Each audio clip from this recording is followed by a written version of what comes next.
How is everybody doing? And welcome back for another Strength Chat episode. Today, I have got a very special guest for you. Today, I'm joined by bodybuilder, powerlifter, and coach. Today, I'm joined by the one and only Brian Miner. How are you doing? Good. How are you doing? I'm very well, thank you. Thanks a lot for taking the time to jump on the podcast. Yeah, of course. How have you been? What have you been up to? What's been happening in your world recently? Doing well.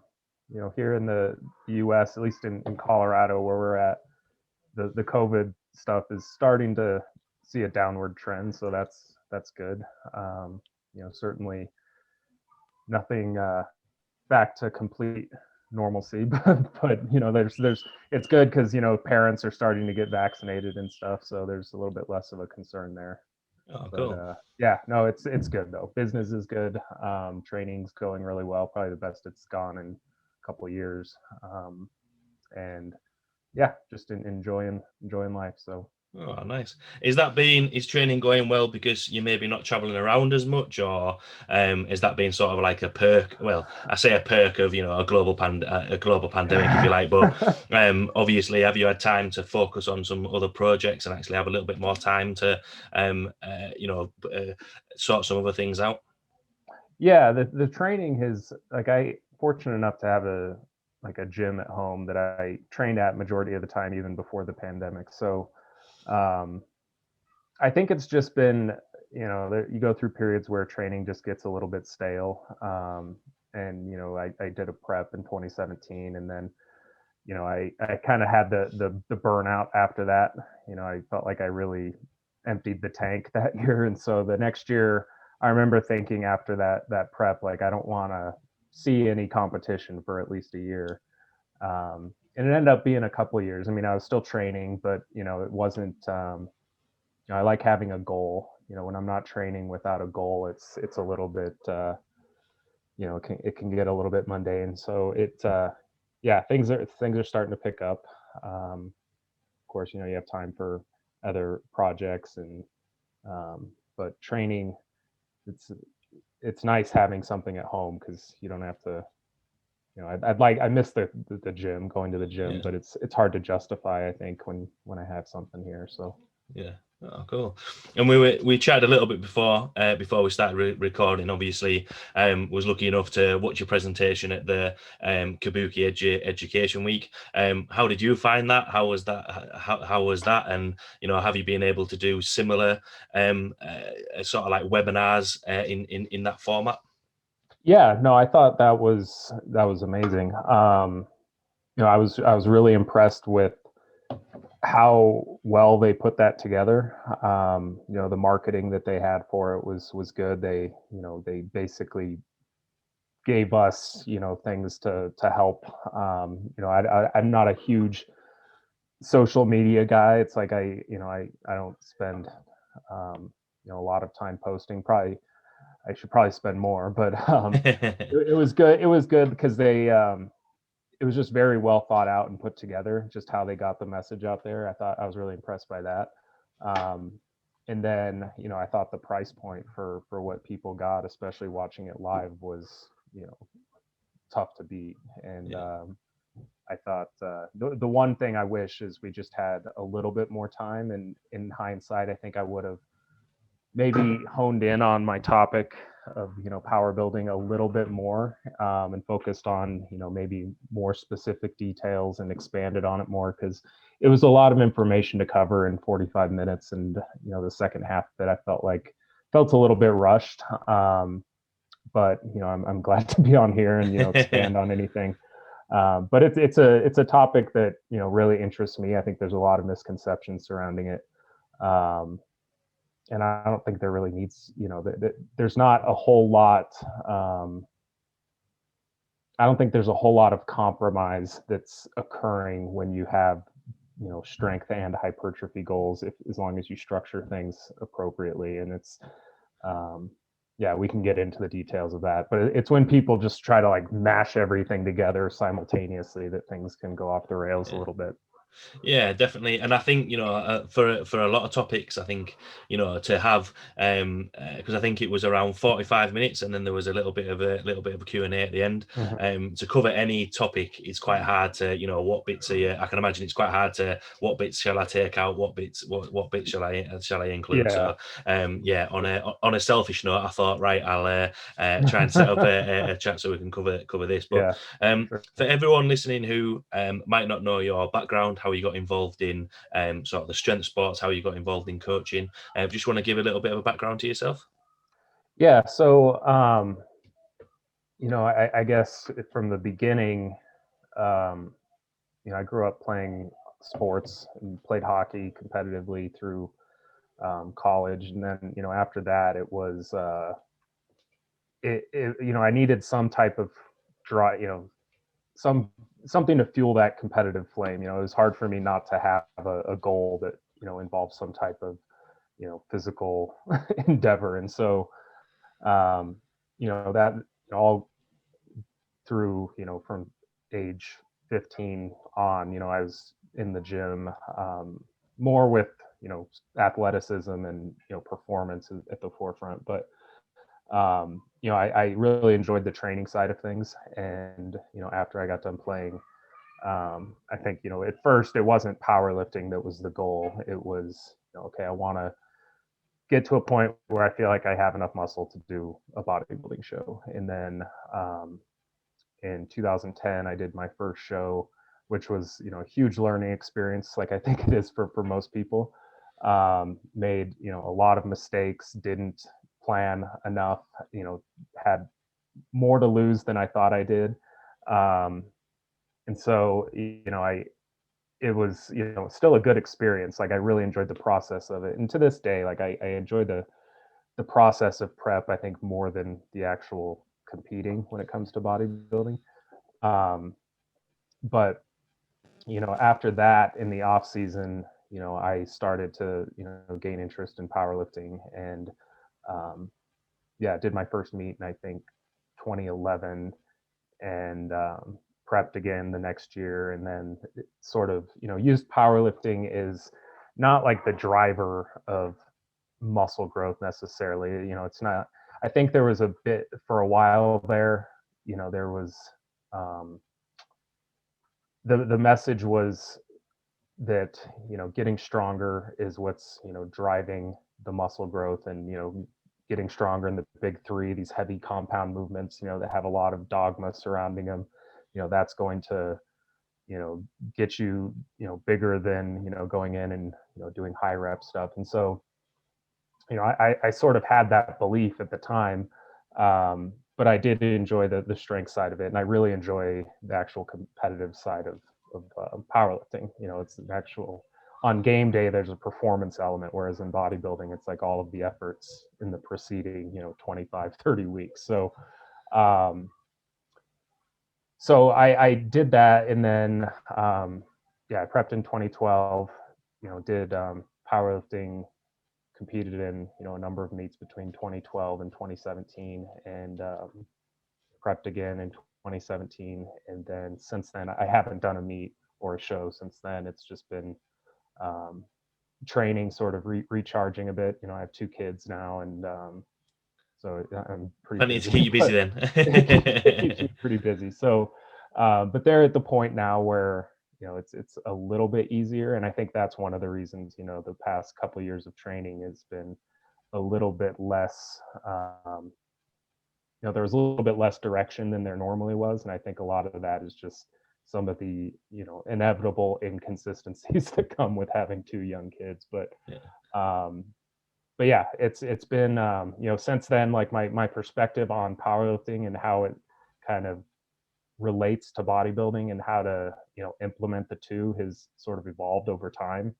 I have different beliefs than when I first started, for sure, but I do think there's still a lot of misconceptions, um, surrounding the idea of combining both. And when I talk about power building, I sort of I'm looking at it through the lens of like a physique athlete that wants to do strength sports, because I think that's probably the most common. Somebody who is primarily interested in, getting jacked, but they also want to be really strong, Yeah. and there's even the opposite of that, like a power lifter who wants to get really muscular. I think the training still in the end should look pretty similar, or like the overall theme. And so, um, when it comes to hypertrophy, like the research on periodization is pretty unconvincing that it has a benefit. But it's also something that, these studies are, 8, 12 weeks, and, the effects of a periodized plan, are going to show themselves more over a longer time period. And I think especially when you're trying to implement strength and, high intensity work, you need some type of periodized approach in order to, efficiently transition between these phases and, be strong when you want to be strong. So, Yeah. um, Yeah, yeah. you kind of touched on there. The one of the first questions I was gonna ask, which you already answered in that explanation, which was pretty good, really, is physique athletes wanting to lift a ton of weight, power lifters who want to be jacked as well, and I kind of because. A lot of people, when they say power building, no one really, I think it's still a little bit like what you mentioned, there's a few misconceptions around it, and I think a lot of people don't fully kind of understand what it is. So the first question I kind of wanted to dive into is, what's kind of your definition of power building? How would you categorize that as a definition? And as well, you said there about physique athletes getting stronger, powerlifters, wanting to get jacked, but also, on the spectrum of from beginners to, elite level lifters or bodybuilders, is there a stopping point of where it becomes kind of effective, and who would benefit from that, if that kind of makes sense? Yeah, so I guess I'll start with maybe the second half of that question. I think when you're a novice, a beginning trainee, I think you're going to get similar results. Like, you're going to get stronger very quickly, and you're going to put on size very quickly. And I think it doesn't have to be as specialized. And I think a lot of beginners tend to emphasize, like, say they're interested in strength sport, like someone who's been training a year, 2 years, and they are flipping through social media, they see, a top junior lifter that's, really strong, and they decide, okay, powerlifting is something I'm really interested in. And there's often this early emphasis on, strength and, you know, pushing higher intensities and getting strong, as quickly as possible. And I think in many cases they're really compromising their long-term strength potential, um, especially when I guess if they continue down that path, they are anyway. So, when you're young, especially, a male that's, you know 17, 18, when a lot of guys start lifting, it's like you're in a prime position to put on muscle. Like, you're in the ideal hormonal environment to put on muscle. And um, a lot of people, if you want to get as strong as possible, as fast as possible, you're going to want to train with higher intensities. And, that's going to require volumes that are a bit lower to offset the fact that intensity is high. And those lower volumes are going to be less conducive to development, to hypertrophy, which, we want to think of as like the capacity for force production. And so I think if there's one thing with novices, I think I wish they would focus more on, some of these people, more on just getting bigger, and the strength is going to come alongside of that. You can Yeah, still implement the competition lift, you can still, include some top sets, but not over specializing on, like, the neurological avenues of strength expression. And then I think as you get more advanced, there's more strategy involved, and a more periodized approach becomes more appropriate. But as far as the first half of the question, what is power building? It's a subjective term, and I think that's where a lot of confusion arises with a number of topics in the fitness industry when it comes to training and nutrition. It's people debate on topics that they're operating off of different definitions, and I think there's once people get on the same page, it's easier to be objective and discuss things through the same lens. So with power building, I think what a lot of people look at it as is just trying to grow with high intensities. It's like trying to train in that like 4 to 6. Early on, you kind of learn the lower rep ranges. Higher intensities are better for strength, and the more moderate rep ranges are more conducive to accruing volume, hypertrophy. And so it's like, okay, let's just find the middle ground and do like 4 to 7, in that range. And and that's fine. Like that will work. But I think training with those intensities, it's like you're not going to maximally express strength. When it's trying to do too much at once sometimes for people.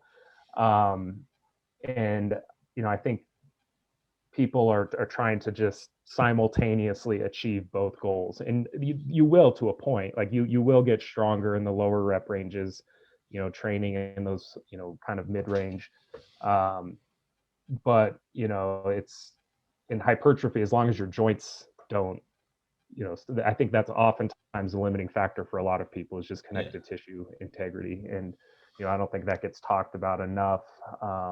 The volume discussion, and I think that's the bottleneck for a lot of people when it comes to how much they can handle. It's like their their nervous system and their muscles can recover, but their connective tissue is sort of lagging behind. And so I think there is periods where going lighter is beneficial, and then specializing a bit more when you want to be your strongest, and sort of getting people, like, the sort of one of the themes of the presentation that I wanted to get across at the Kabuki thing was, it's you have to sort of decide what your primary goal is at any given time, and how that supports your overall picture for strength. And so it's first step is sort of establishing, when do you want to be your absolute strongest. And so that's why, like, when I think of power building, and maybe this is because it's a lot of people that I work with, they're interested in both, and competing in a meet and doing physique sport as well. I sort of look at it through that lens, but I think a lot of people look at it as like a simultaneous objective, and I look at it as more a what one phase supporting the next, and a more periodized approach to things. Yeah, with that, just following on from a couple of points that you said there, balancing the strength and hypertrophy side of things. Do you think that people think that they actually fight against each other, rather than actually complementing each other? And how would you balance that within a program, or within a block of training? Because obviously you mentioned there, within a periodized plan, that one block is gonna complement the other, and as well, the other thing that you mentioned there, obviously, that people can specialize in just getting stronger straight away, and maybe neglect the hypertrophy side of things. Do you think, which might be a completely different rabbit hole that we go down, but do you think that's why, when you're talking about connective tissue, a lot of people end up having a few years within powerlifting just focusing on strength, but then niggles start coming in, and then they end up leaving the strength sport side of things, if that makes sense? Yeah, that makes sense. So I think, as you kind of alluded to, one of the biggest criticisms of, power building, or, the message of, a jack of all trades is a master of none. There's some merit to that, for sure. And I think that's why it's important to periodize things, because when we think about strength and pushing high intensities, like, the fitness and fatigue model, in order to maximize strength expression, you want, fatigue to be reduced. It's like you want to be in a state where preparedness is the highest. And so that's why one of the reasons, strength phases are lower in volume is to help, drive those neurological adaptations, but keeping volume um, low enough to manage that fatigue in order to allow, sufficient preparedness to continue to, overload and get stronger. So um, when people sort of just smush everything together, it's like they're not really managing the fatigue side of things. And so it just comes down to having limited resources for both goals. Like I don't think you're necessarily compromising hypertrophy by including high intensity work in there, because it's not like high intensity work is not providing a hypertrophy stimulus. It is. It's just not a lot of volume. Um, it's not necessarily the most efficient way of accruing volume. But if, I mean, there's been research that's shown, you can have similar hypertrophy matched for volume by using, strictly high intensities. And Yeah. so, and you're going to get stronger that way too, but not as much as if you had lower volume to help manage that fatigue. And so I don't think it's necessarily compromising hypertrophy when you combine them, but I think in the end you're compromising strength and you're compromising longevity, because, accruing those volumes with high intensities can be problematic, for connective tissue, like you said. So um, so I think it comes down to having those limited resources for, adaptation. And um, so, what I like to, promote, and, this is nothing really new. I mean, there's just sort of the linear theme of periodization is, um, spend the majority of your time focused on hypertrophy, because we know, long-term hypertrophy is going to be, the most predictive variable for strength in trained athletes.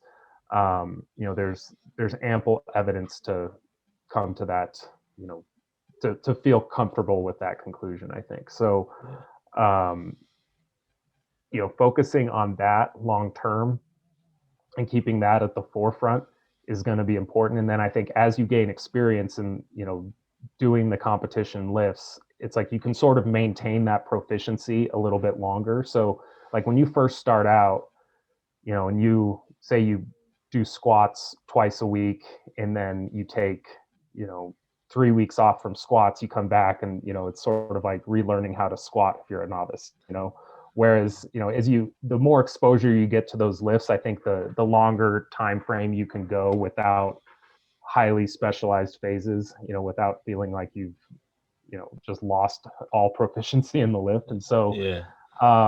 With those more experienced athletes, I still like to include the high intensity aspects within the volume phases, but in very limited doses. So like having a top set, it's sort of like how little can we keep in place, sort of like the minimum effective dose for maintaining proficiency in those lifts. That way, when we transition to more specific phases where specificity comes up, there's not a learning curve, relearning the competition lift. There's not this period of, 2 weeks regaining proficiency. It's, we can start driving those adaptations, as quickly as we can, in those more like peaking or strength or neurological biased phases of training. So, yeah, I think, focusing on hypertrophy and keeping those lifts in is important, but not as, for a lot of people, not as the primary vehicle for accruing volume, Yeah. because a lot of people aren't built well to squat, and it's not the best quad movement for some people, depending on their levers and ankle mobility and things like that. Yeah. Do you think, just touching on there, because it's a good point you make there about being able to still be proficient in the lift, and from sort of like both sides of the coin, if you like, from a powerlifting point of view, do you think sometimes people maybe go wrong by, okay, so we're quite a long way out from a competition. I need to be at my strongest at this point. Mm-hmm. That they'll overload. Let's stick with the same example as quads, and maybe throw too many quad exercises in there, too much variation, and then all of a sudden it starts hindering the recoverability to be able to do the big lifts. And then from the bodybuilding and the hypertrophy side of things, does it really matter whether you are doing the squat, bench, or deadlift, or would the main exercises that you're going to get strong in there might be maybe more machine-based exercises? Because rather than the bodybuilder being at their strongest come competition day, if you like, obviously they need to be maybe at their biggest or their leanest. So where do you think people maybe get the wires crossed sometimes, if that makes sense from what I said there? So I guess if I'm understanding your question here, it's people that are kind of the idea of using the competition lift to accrue volume versus using more variation and what's better for hypertrophy. And I think that's going to be very individual.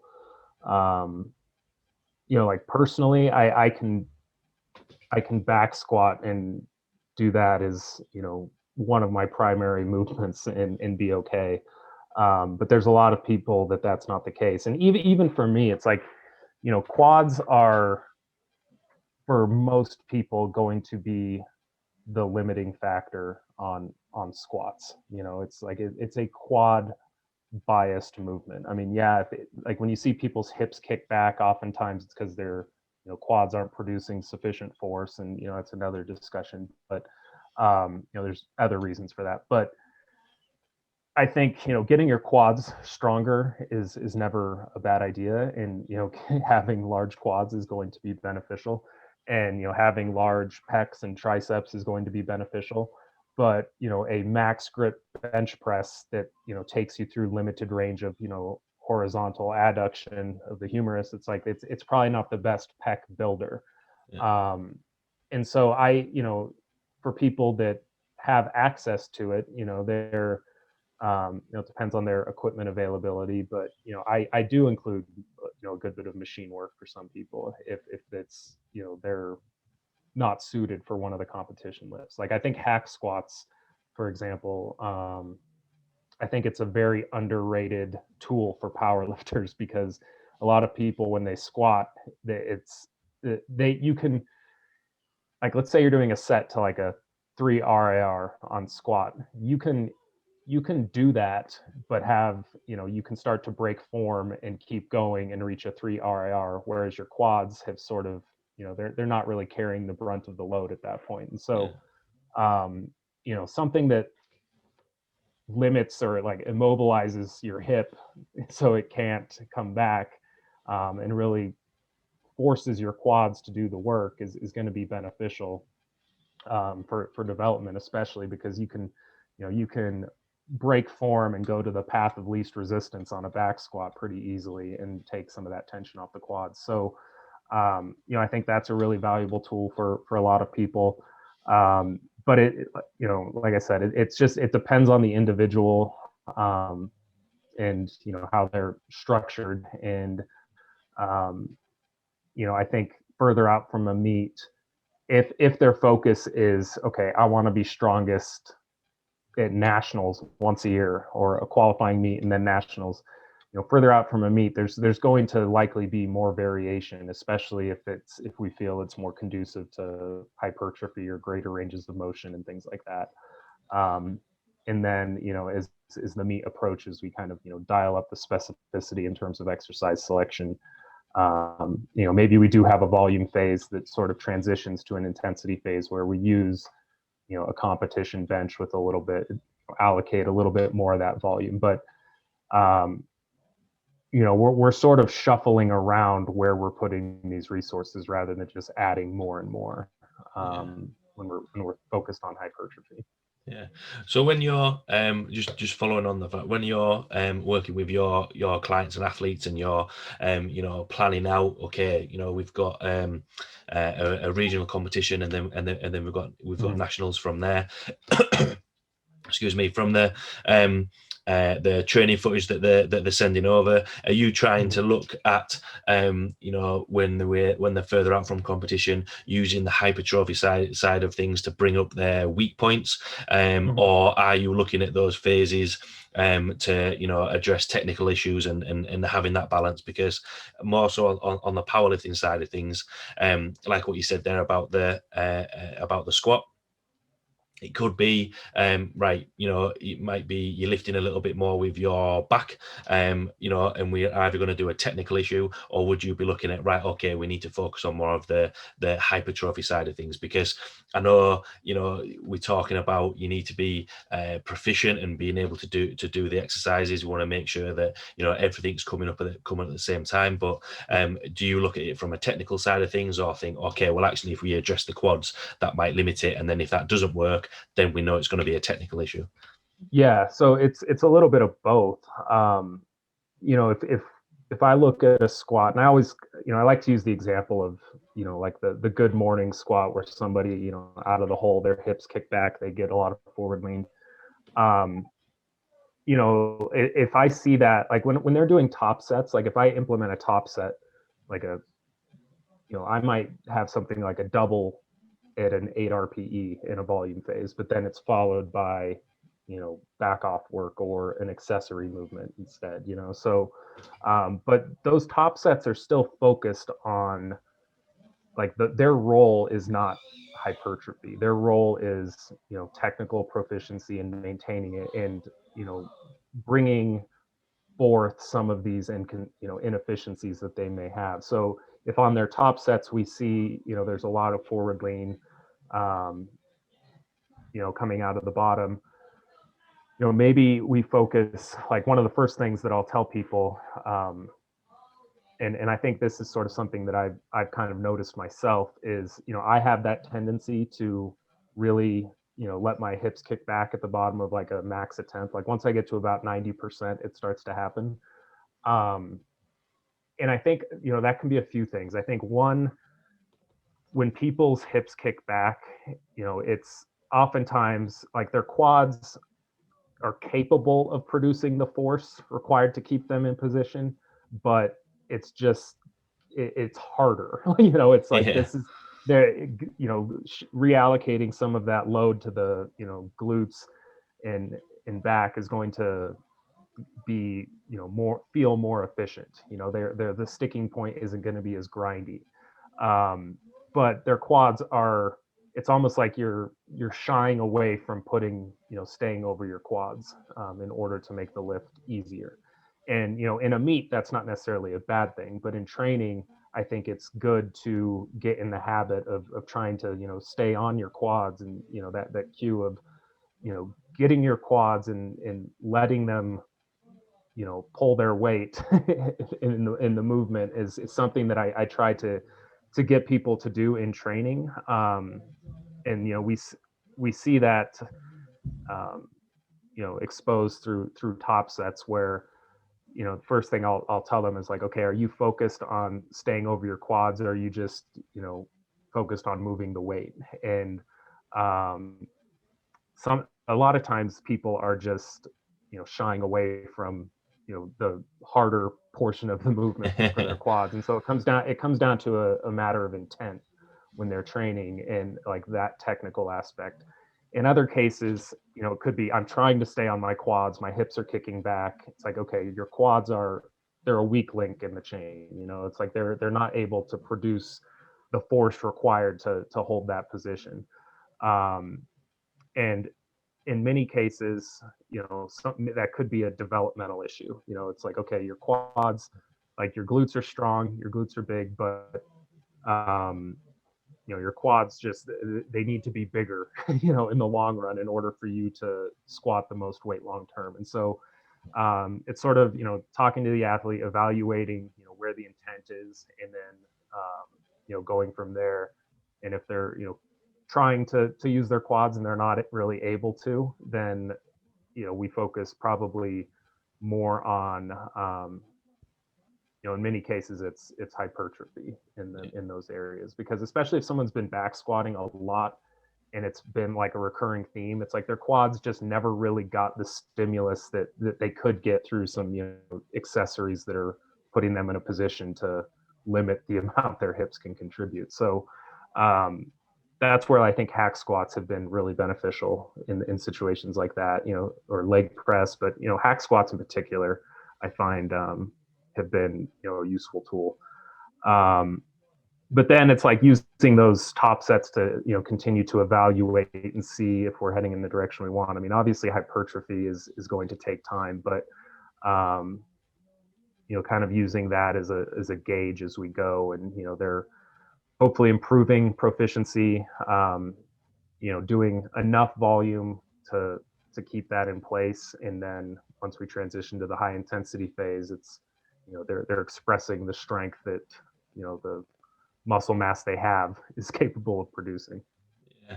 From that, do you think, obviously, mentioned there the hack squat from a coach's point of view, do you think sometimes that there's within the world of powerlifting, there's a bank of accessory exercises that people are used to?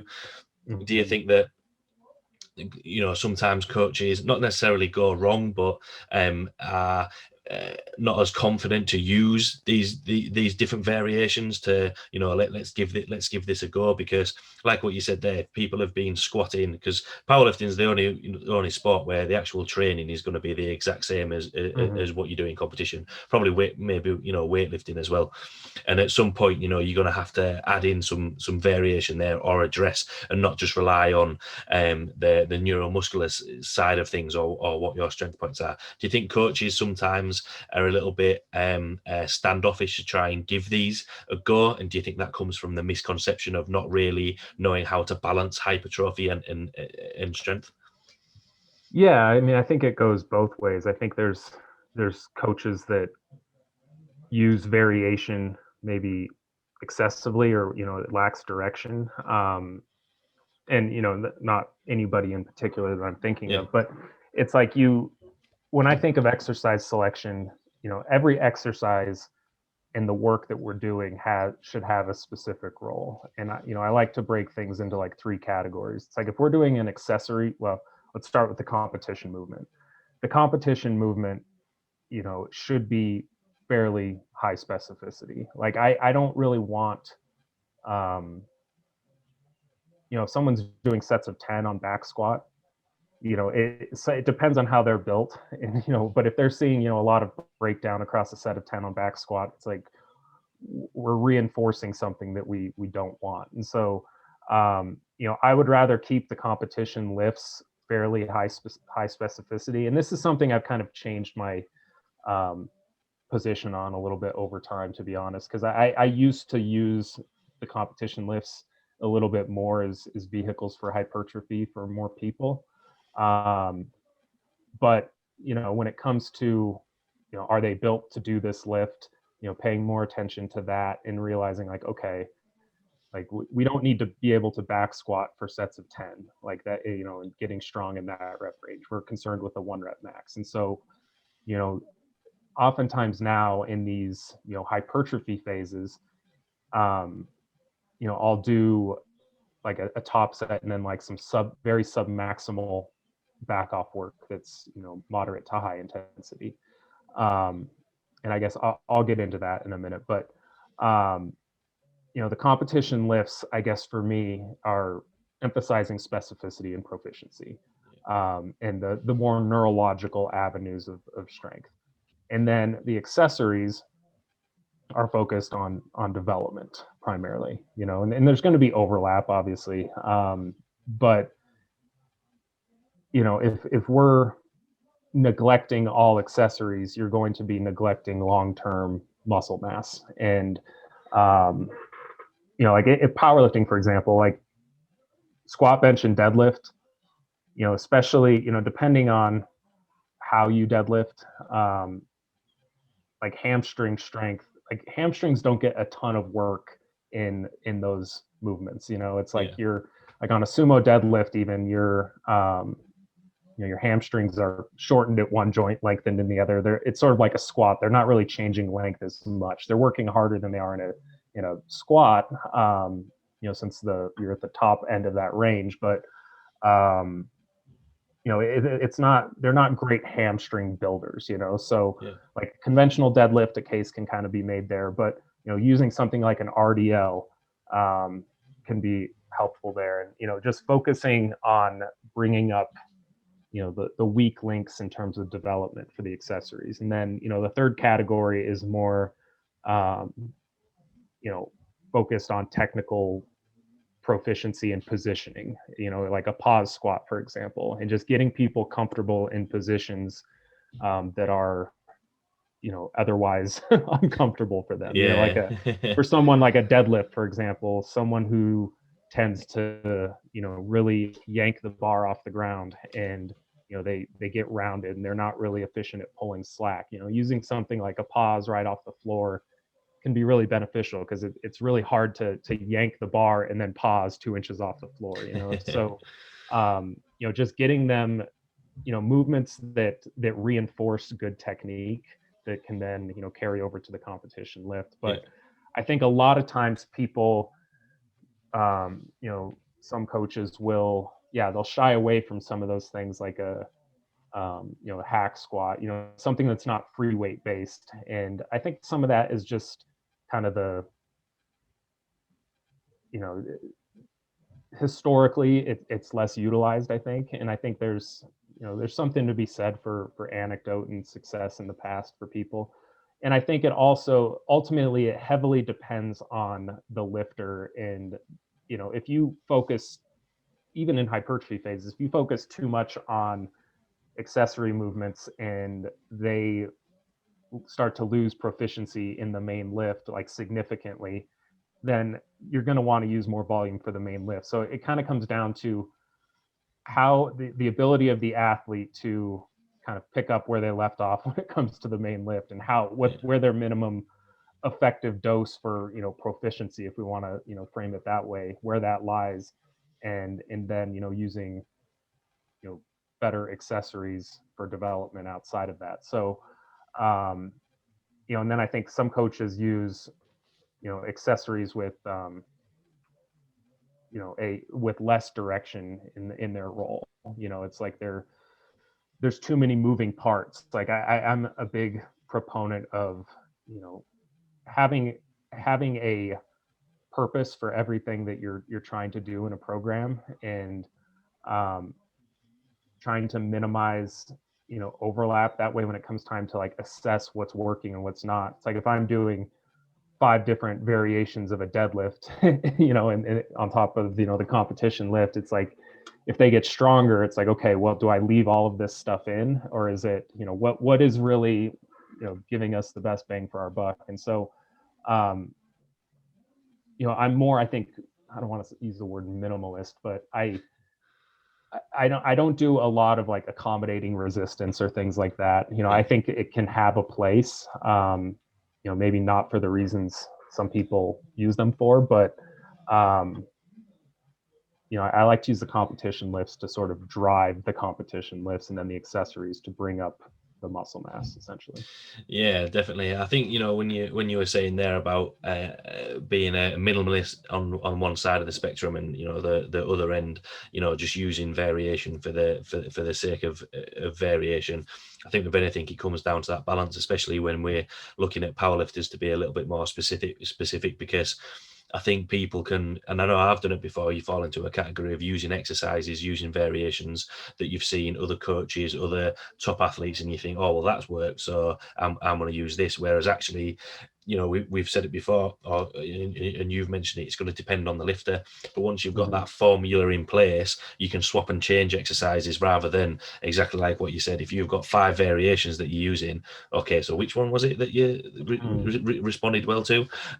So I think, you can slot exercises and change out of it. And using a hack squat, it might be from where the the main lift is that we want to be proficient in, how far away from that can we still get benefit that's going to help the main lift, but equally is going to get the stimulus and the training effect we want from a hypertrophy standpoint, which I think it's that's why in programming senses, I like the thought process behind, the problem solving and trying to make it match, which I think sometimes coaches and lifters can be the CEO of people using it and think, oh, well, I'll actually use that. Whereas, especially, it's not like rugby or football where you're going to be competing every weekend. You do have some opportunity to use it. If it doesn't work, then obviously you can, you can change it around.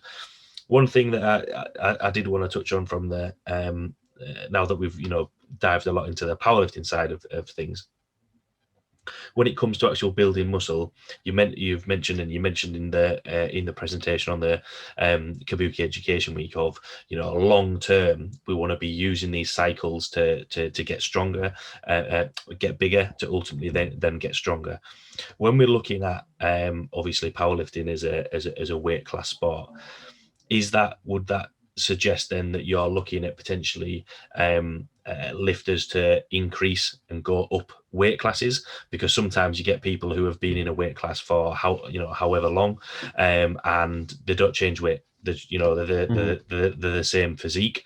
But if we're looking to get bigger, would you say that people would need to go up a weight class if they're looking to get bigger, or can you still train hypertrophy and get stronger but stay in the same weight class? I hope I've explained that right.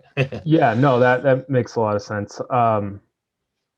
Ultimately, your more muscle is going to be more strength potential. So it's, long term, I would expect someone to go up in a weight class, especially if they're competing early on. It's like, for me, I haven't gone up a weight class because I got into powerlifting, 10 years after I started training, so I already had, most of, I still think I can grow, but it's, not to the magnitude where I would be jumping weight classes just from, muscle mass alone. Yeah. So, the more advanced somebody becomes, I think the less you see that. Especially I guess on the natural side of things. On the enhanced side, that's obviously a different story. But so one thing I do see though is, like intermediate and even some advanced lifters who have been training a while, and they're kind of capped and constrained more by muscle mass than anything else. And so, they're at the top of their weight class, they're not, it's like they're really, the only avenue they can really progress in and stay within the weight class is just, better technique and driving more neurological efficiency. And there's really only so much you can do that, before the focus should be on maybe, allowing yourself to come up in weight a little bit. And then the part of the conversation needs to be how competitive is this athlete in their respective weight class. Somebody who's competing for a national title that's at the top of a weight class, they've been training a while. It's like, where is your maximal return on investment here when it comes to competitiveness? Because at the end of the day, you want to be as competitive as possible in powerlifting, if you're competing. So, are they better off to sort of compromise, like maybe a little bit of muscular potential, and stay competitive at the top of a class? Or do they have the room to go up a weight class and, be competitive while they're at the bottom of that weight class for a while, or maybe even long term? Like they could, sometimes people can go up a weight class and, they put on a little bit of additional muscle, but not enough to fill the weight class. But gaining weight is still going to be advantageous. It's like there's, having more body fat isn't necessarily a bad thing when it comes to powerlifting. It can help with just, durability and leverages and everything. And so I think It's very individual, like I said.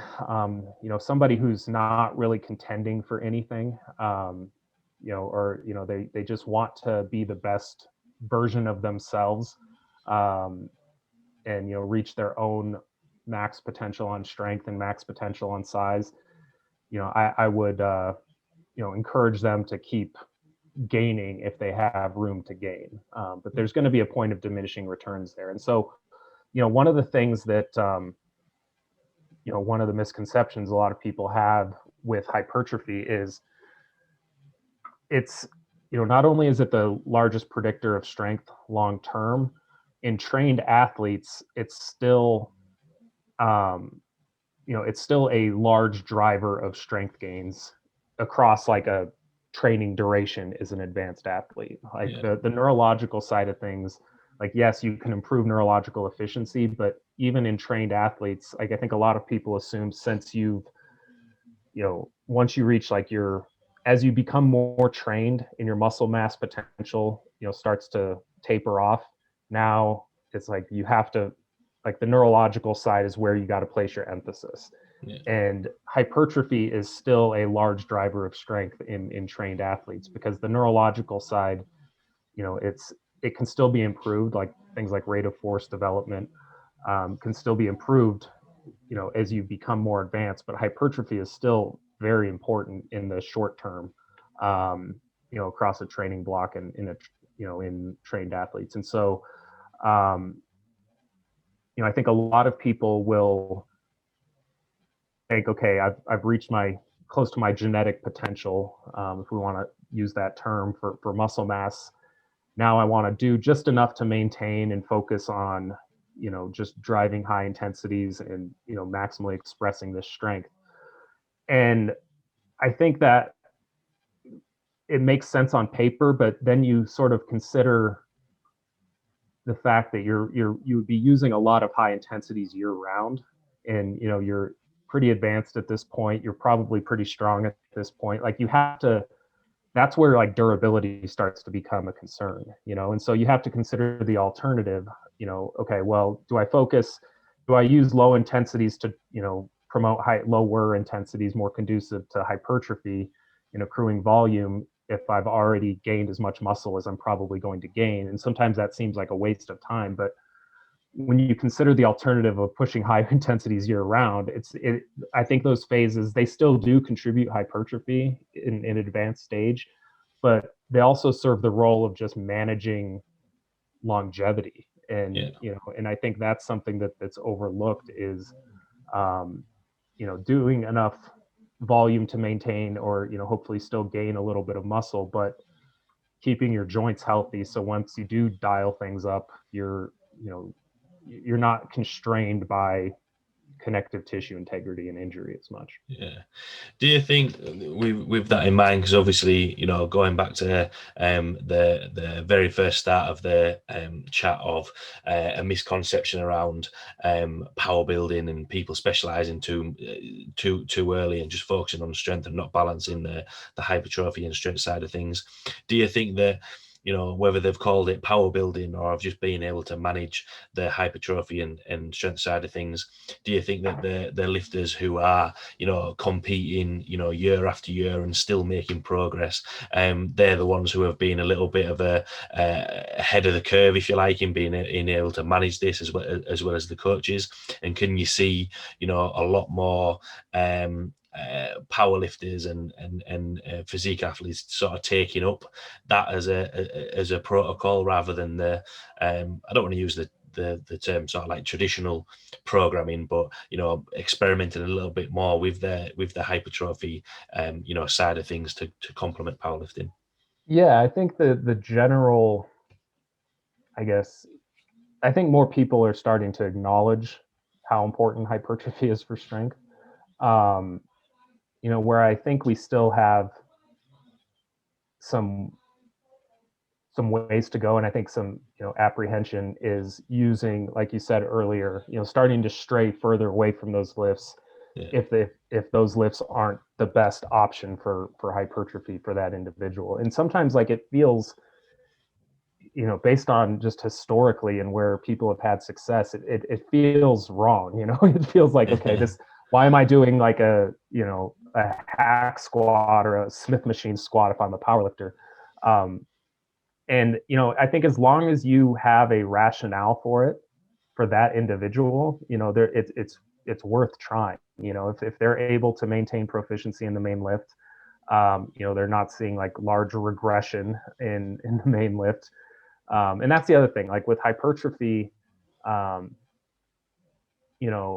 these hypertrophy blocks, driving up your 1RM is not the goal. Like your estimated 1 rep max, like the primary goal is hypertrophy. And so it's managing expectations and knowing like, okay, I'm, generating more fatigue because I'm doing more volume. Volume is going to be a larger contributor to fatigue than intensity is, especially, if it's in closer proximity to failure, which oftentimes hypertrophy work is. But, if they're doing those main lifts and they're, continuing to hold on to that strength, like that's good. It's all, I use the analogy of like a bodybuilder in the off season. And it's like, if they don't have striated glutes, it's sort of the same as them being upset and feeling like something's going wrong if they don't have striated glutes in the off season. It's like, no, that's not the goal right now. Like the end goal for a powerlifter is to be on the platform and be as strong as they possibly can. And the role of a bodybuilder in the off season is to accept some fat gain and be able to put on some muscle mass. And so people that are panicking because their 1RM isn't progressing rapidly in a volume block that's biasing hypertrophy, I like to use that analogy because it's kind of the same thing. That's not the goal at the moment. With a powerlifter, the goal is, trying to, like, any forward progress in an estimated 1RM in a hypertrophy block, like that's great, but that shouldn't be the expectation. The expectation, in my opinion, I mean, there's probably going to be people that disagree with me here, but in my opinion, maintaining strength is going to be a huge win in those phases. And then, once you transition to the higher intensity phases, now you have a bigger engine to work with, and now you can drive those adaptations while you bring volume down, better manage fatigue, increase preparedness, and peak for strength the way you should. So, yeah, I think I forget what your original question was, but I think that kind of addressed it. Yeah, definitely. And it was, coming back, it's kind of come, full circle with that. And you mentioned it at the start about keeping the goal, and people can get a little bit confused around that, we're not looking for strength to increase and muscle to increase at the same time. If we're focusing on hypertrophy, it'd be pretty, it's pretty good if your estimated 1RM goes up. But, you said there of, building the base. I like to use the analogy of, building a pyramid. If you can lift X amount of weight for, I don't know, 7 to 10 reps, when the intensity drops, we're gonna get stronger because we've been able to work on that, which I think sometimes, I think you can get so fixated in, we need the 1RM to go up, we need to build the total and all that sort of stuff. Whereas actually, it's we don't need to worry about that now. This is what we're focusing on at the minute. We still want to make sure that, we've mentioned it throughout the chat of being, proficient in the lift, and not all of a sudden just being like, right, we're taking back squats out, we're going to do leg press. Well, hang on a minute, like, I'm still I'm still a powerlifter. We still need to focus on that, which I think is a good way of looking at it. And I think, from a programming point of view, it's interesting to use all these tools, because whether you're a bodybuilder or a powerlifter, you're going to be heading towards that. So quite a few topics of conversation and topics covered there. But the last question I like to ask for everyone listening, and for everything that we've spoken about today, what would be your take-home points or words of wisdom? I think just understanding that strength is there's a lot that goes into strength, and um, understanding the role of muscular development in that, and understanding that that's going to, the ability of muscle to produce force is going to be ultimately constrained by the size of the muscle. And so sort of keeping that in the back of your mind when you plan your long-term training. And ultimately it it sort of leads to this the same strategy. Like a power builder or a power lifter, there's still going to be, a power lifter, you may have more strength phases implemented in there. um, and I think for a power builder, um, you may be peaking a little bit less often, and you may be doing some additional accessories. And so it's just sort of reallocating some of the specificity within each phase. Um, but yeah, take home points is just be strategic in how you approach things. Don't be afraid to experiment a bit, but try to make sure you have a reason for what you're doing. And the what was the last point I wanted to make? Oh, and the other thing, and we didn't actually touch on this, but I wanted to mention it. So there's been some evidence, or a recent study, by Carvalho and colleagues. They looked at a strength phase preceding a hypertrophy phase, and they found, um, basically, depending on how you look at the statistics, which I think one of the conclusions that a lot of people are taking away from this study is that high intensities further augment subsequent hypertrophy. And so what they did, I believe it was an 8-week study. So they had a 3-week like intro phase, before they went into the study, and then they had two groups in this intro phase. I think they were doing like 4 sets of 8 to 12, or 3 sets of 8 to 12, or something like that.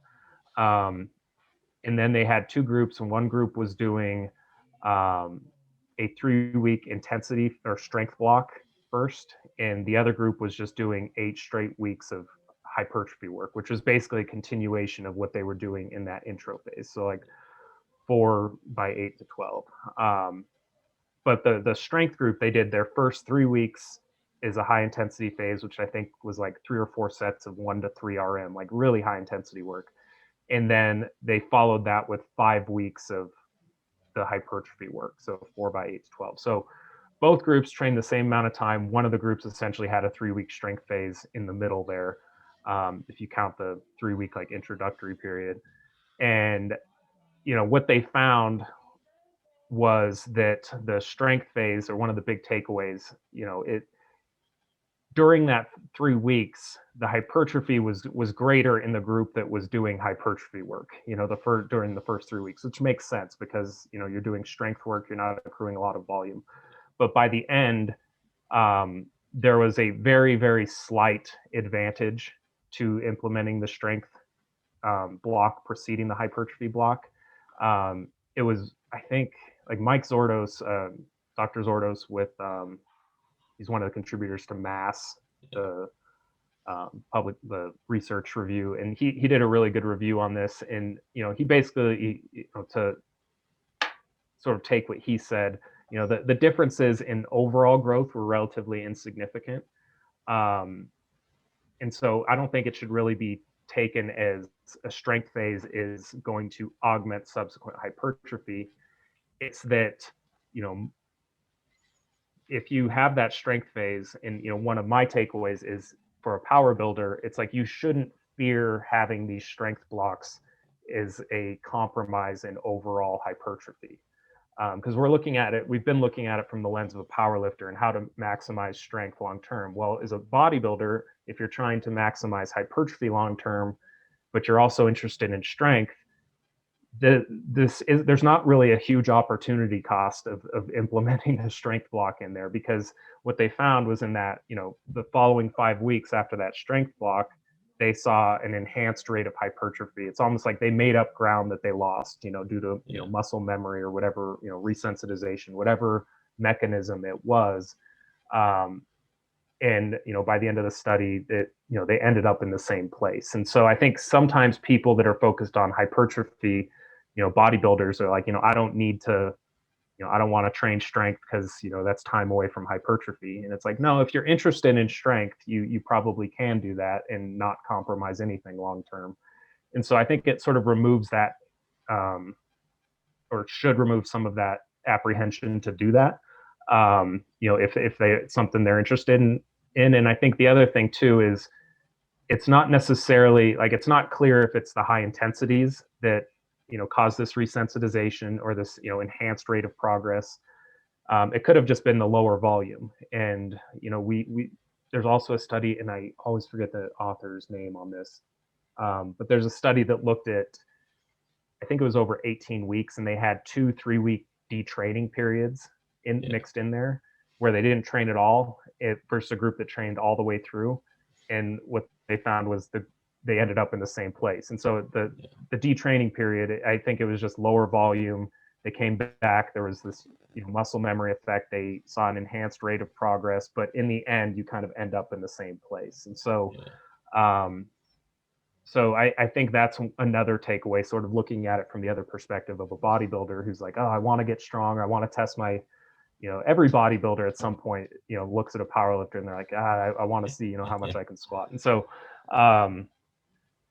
so I think that's another thing to consider, is you're not really leaving anything on the table by including some of these strength blocks as a powerlifter. And, there may be a slight advantage to doing it in terms of resensitization and bringing volume down. But I think, more research still needs to be done there. Yeah, actually, after watching your presentation, I think you mentioned both of those studies. Well, you did mention both of those studies in the presentation, and I'm signed up to mass myself, and the reviews are really, really good on there. And looking at that study, it is. It does make you think, oh well, actually, I'm not gonna, if I dive into this, I'm just gonna lose all the gains that I've done before. And I think that's again, it seems to be a key word that we've used all the way through a misconception that if you focus on one thing, that the other thing is straight away just gonna drop down. Whereas actually, from looking at the two studies that you mentioned, it's not going to be as detrimental as what people think. And that's why, asking the questions of, do you think coaches can sometimes lack the confidence on there, or be a little bit nervous of, because ultimately, when you're working with, bodybuilders or lifters, I don't think anyone's got the 100% right answer. This is the 100% the right plan that you're going to follow, but you want to make sure that you're not getting it wrong, and making sure that they aren't going to lose strength, or they aren't going to lose muscle. And it'll be interesting to see some more studies and information come out to make a lot more coaches and lifters realize that actually there is going to be benefits of swapping between two. And that I think as well a good thing to remember is that maintaining isn't always a bad thing. It's not all right. You're not progressing, and you're not, because if life was simple and you could progress all the time and it was a nice straight line, then everyone would be walking around absolutely jacked, and there'd be world records tumbling all the time. Whereas sometimes maintaining muscle and being able to maintain strength so that you can build the layers and progress forward, I think is a good way of looking at it. So thanks for taking the time to jump on. I enjoyed diving into a couple of those topics. For everyone listening who might have some more questions on the topics that we've covered, or want to see some of the blogs or content that you put out there, where can people find you or reach out to you? I'm on Instagram. It's at bdminer, and my website is myojournal.com. And there's also really good art recent, well, it was last year, but the guys with data driven strength, Zach Robinson and Josh Palland wrote a really good article for the blog that discusses like proximity to failure for strength, which, you know, that's another topic of conversation. But they build a really compelling case for, you know, training further from failure when strength is the goal, and it, you know, ultimately comes down to, you know, maximizing force production per, you know, a given amount of volume, essentially. So um, so that's on there. That's a really good article. I have, you know, a handful of posts on there as well. Um, you can, you know, apply for coaching or contact me through there. And then the other thing I wanted to mention is the JPS mentorship. We have JPS. They're based in Australia. They have an awesome coaching mentorship program that, yeah, it walks you through basically point A to point B when it comes to, you know, everything you need to know about, you know, becoming, you know, a better trainer or online coach. You know, even the business side of things. You know, I have lectures on there regarding programming and, you know, powerlifting and, you know, critical thinking, and it's just a very, very comprehensive product that they put together, and it also includes subscriptions to Mass and the Weightology, James Krieger's. So it's um, I believe it's like the best resource of its kind out there, and so I wanted to plug that. But yeah, so you can also email me bdminer31@gmail. But I guess pretty much it. Yeah, awesome. Yeah, having seen, I was able to speak to a couple of guys from JPS, and the content they put out has been really good. So everyone, Yeah. for listening, I'd back what Brian's saying there. Mm-hmm. So yeah, thanks again for taking the time to Yeah, jump on. Really absolutely. enjoyed chatting with you. Thanks a lot to everyone listening, and I will see you all next week.